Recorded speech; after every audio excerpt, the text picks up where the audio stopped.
Hey yo, let's take a look at a story from America's Best Comics #1. So we got Bob Benson, otherwise known as the Black Terror. Apparently he got his powers from a formic ether, whatever that is. His friend Jean has him come along with her to deliver very important city plans to the head of Home Defense, and both of them talk about how these plans show where every power plant in the city is. And they have to talk about this very loudly in public. Some curious citizens really want a closer look at these plans, so they kindly borrow them from Jean. But Bob doesn't appreciate this and tries to rudely take them back, but gets bonked in the head. That curious citizen takes the plans to his boss, who really wants to meet Jean and Bob, calling them witnesses for some reason. But lucky for him, Bob is already getting ready to meet him with his party outfit. Before Bob can leave, his sidekick sneaks into the trunk of his car, just to have a nice safe ride. And those curious citizens kindly escort Jean to their boss's house.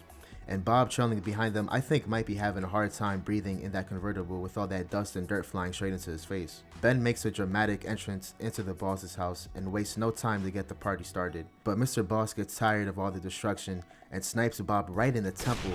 Back at the car, Bob's sidekick Tim starts getting claustrophobic and busts out the trunk just in time to find out that this crazy boss wants to blow up his nice house with Bob and Jean still in it. But they both escape, and Tim tries to stop one of the thugs from lighting the fuse to the TNT, but utterly fails.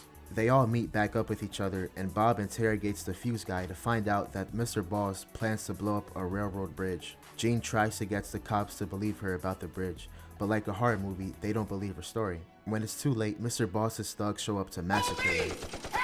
Bob and Tim show up in time before they can hurt Jean and start popping heads. Jean tells them where the bombs are, and they swing down on the bridge and throw the charges down into the water before they can go off. But of course, Bob doesn't forget to give a two-piece McDouble combo to Mr. Boss and saves the day. Bye.